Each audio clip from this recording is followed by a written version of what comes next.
Hello friends.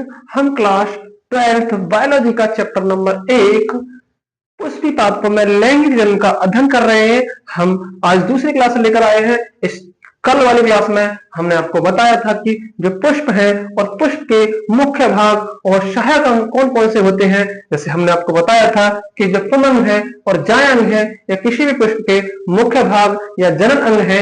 इन्हीं जनन अंगों में से हम पढ़ने वाले हैं। आज पहला है पुमंग, जिसे अंग्रेजी में एंड्रोशियम के नाम से जानते हैं। यह किसी भी पुष्प का नर भाग होता है।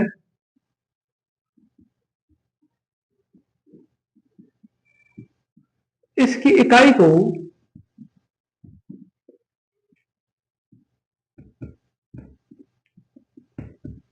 पुंकेसर कहा जाता है।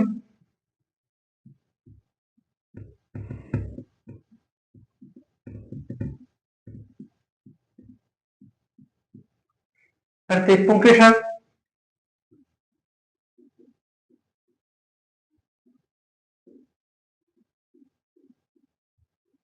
अनेक पराग कोशों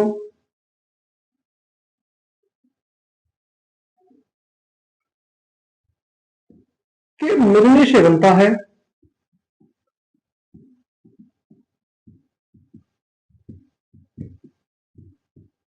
ये पराग कोश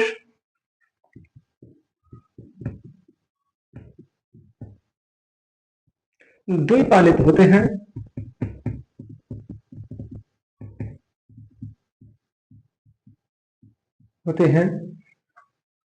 इन्हीं पालियों को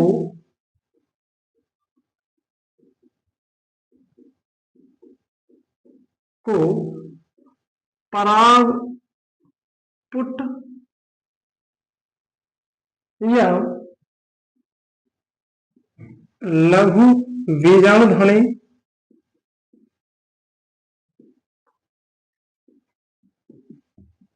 कहा जाता है।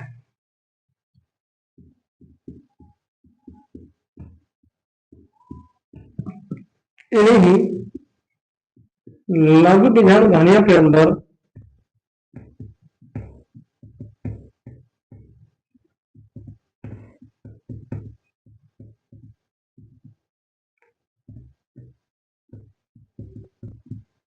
के अंदर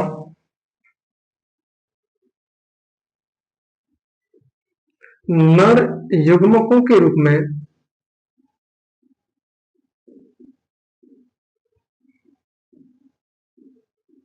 परागकणों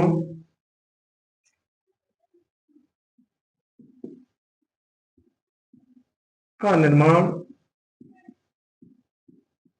होता है और प्रत्येक परागकण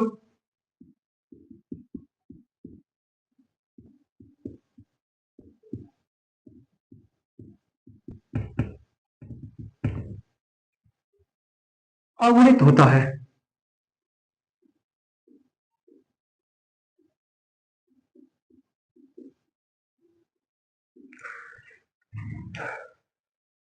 फ्रेंड्स, हम कह सकते हैं कि जो पुमंग है, जिसे अंग्रेजी में एंड्रोशियम के नाम से जाना जाता है, यह एंड्रोशियम या पुमंग किसी पुष्प का नर भाग होता है और इसकी इकाई को पुंकेसर कहा जाता है। प्रत्येक पुंकेसर अनेक परागकोशों के मिलने से बना होता है। परागकोश द्विपालित होता है। इन्हीं पालियों को हम परागपुट्टी या लघु बीजाणुधानी के नाम से जानते हैं। इन्हीं लघु बीजाणुधानियों के अंदर नर युग्मकों के रूप में परागकणों का निर्माण होता है और प्रत्येक परागकण अवृत होता है। फ्रेंड्स, हम इसके बाद हम जानने वाले हैं परागकोश की संरचना।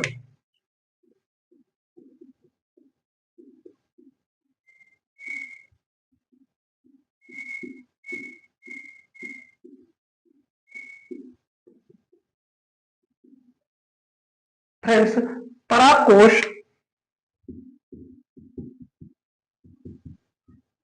द्विपालित होता है।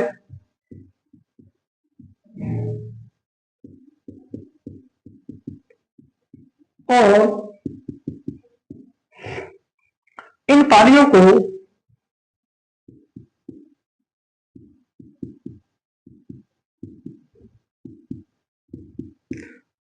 प्रकोष्ठ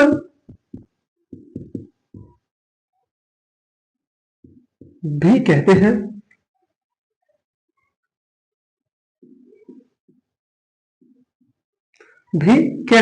प्रत्येक पाली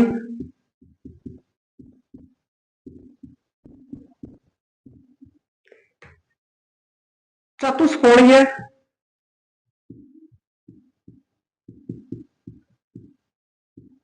संरचना के रूप में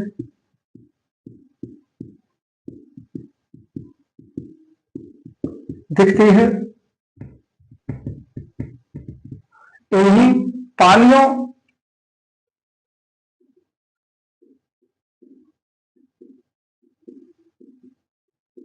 या लघु बीजाणु ध्वनियों के अंदर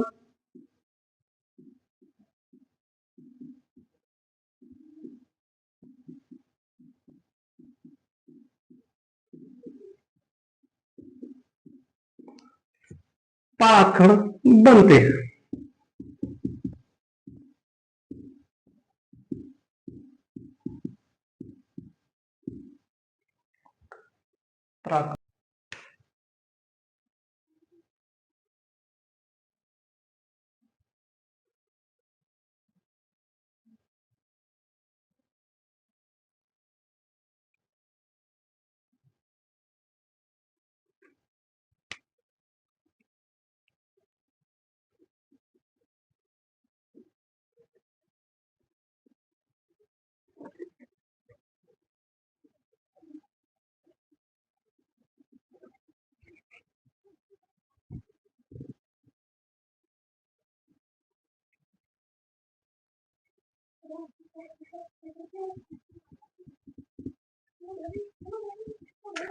फ्रेंड्स, हम देख रहे हैं कि जो परागकोश है वो परागकोश द्विपालित होता है। प्रत्येक परागकोश द्विपालित होता है। इन्हीं पालियों को हम प्रकोष्ठ भी कहते हैं। प्रत्येक पाली को अगर हम काट कर देखें तो इसमें हम लगभग कोष्ठकों के रूप में दो ऊपर और दो नीचे, दो ऊपर और दो ऊपर दो नीचे परागकोश दिखेंगे। और परागकोष्ठ की हम इस संरचना आगे देख रहे हैं। और प्रत्येक परागकोष्ठ चतुष्कोणीय संरचना के रूप में दिखता है। और इन्हीं चतुष्कोणीय संरचनाओं में लघु बीजाणु ध्वनि बनती है। और इन्हीं लघु बीजाणु ध्वनियों के अंदर इस तरह से यहाँ पर परागकोश बनते हैं। यही परागकोश आगे चलकर नरयुग्मक या परागकण कहलाते हैं। फ्रेंड्स, हम अब इस लघु बीजाणु ध्वनि की संरचना को देखने वाले हैं, जो कि किस तरह से दिखती है, इसमें कितनी परतें होती हैं और किस तरह से इनमें परागकण बन रहे होते हैं।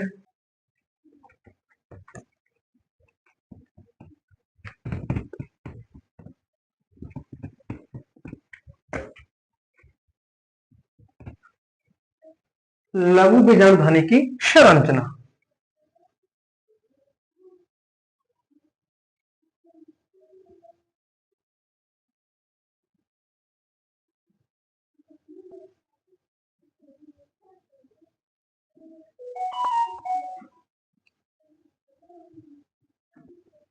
यह लघु बीजाणु ध्वनि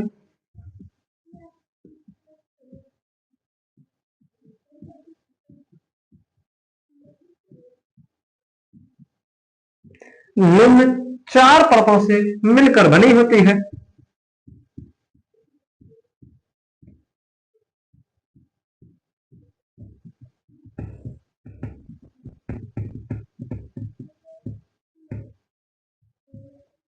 से मिलकर बनी होती है।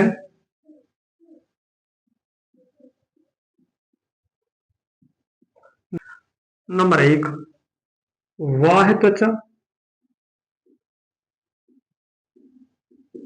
नंबर 2 एंडोथीशियम,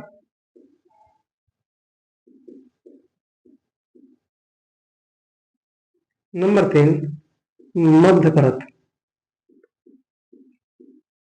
और नंबर 4 टेपिटम। फ्रेंड्स, हम अब इन एक एक परतों को बारीकी से पढ़ेंगे और इनमें जो सबसे मुख्य परत है वो टेपिटम है। वो किस तरह से है। नंबर 1 वह त्वचा। यह सबसे बाहरी परत होती है जो कि चपटी होती है। Number 2, endothecium.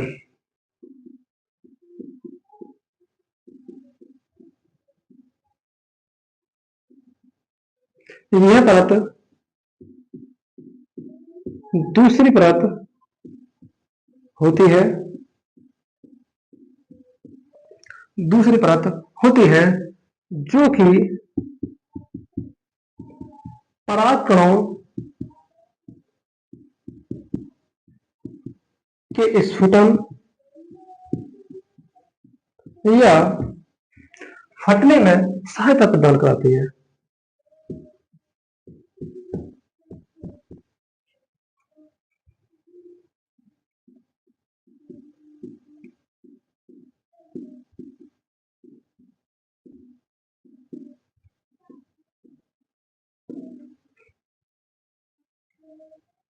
Number 3,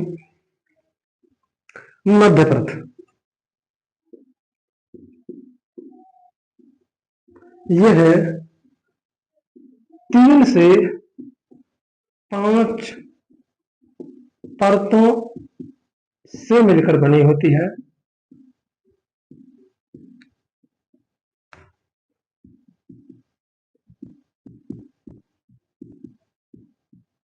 number 4, tapetum. यह एक स्तरीय परत होती है जो कि पिरामिड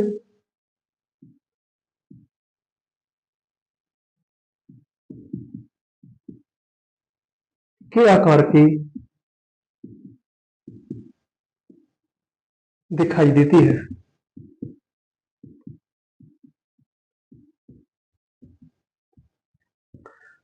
फ्रेंड, इसके बाद हम लघु बीजाणु ध्वनि की संरचना का जो चित्र है उसे बनाएंगे।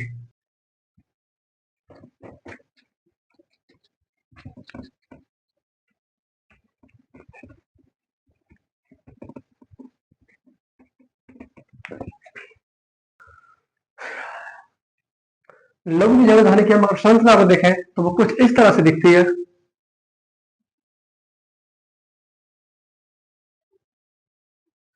जिसमें सबसे बाहर की ओर सिंगल परत,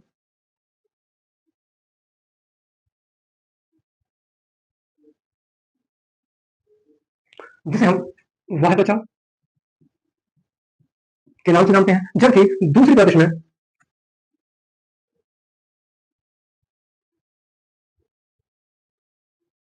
एंडोथीसियम होती है। यह परत भी सिंगल परत के रूप में होती है।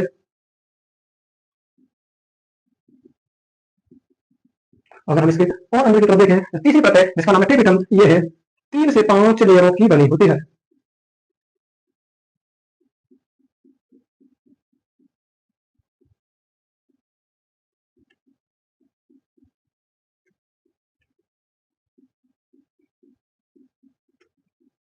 इसके हम अंदर देखें तो इसमें अंदर की ओर टेपिटम पाया जाता है। ये सिंगल परत के रूप में होता है और इसके सबसे अंदर देखें तो यहाँ पर इसमें 5 बन रहे होते हैं।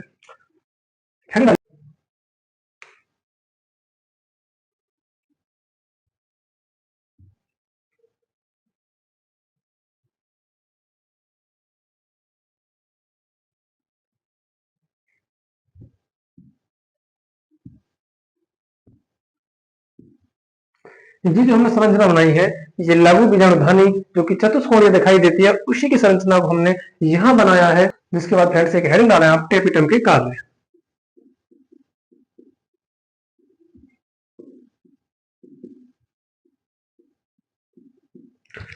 टेपिटम नंबर 1, टेपिटम परागकणों को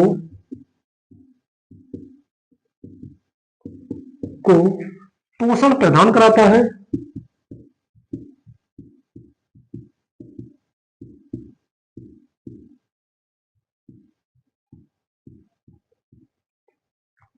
नंबर 2, यही टेपिटम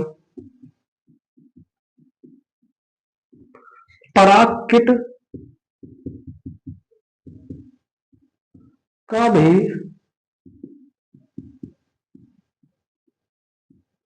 निर्माण करता है। नंबर 4, टेपिटम ही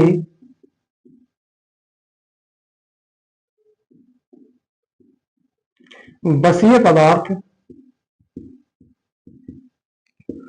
स्पोरोपालेनिन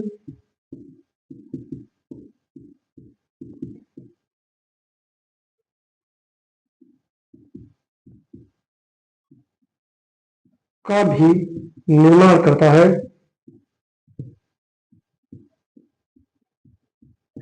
यह स्पोरोपालेनिन नामक पदार्थ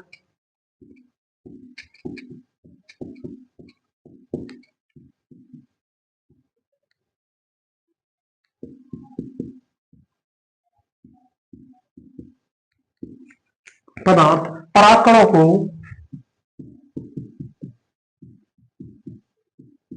को धूल, मिट्टी, वर्षा आदि के प्रभाव से भी बचाता है।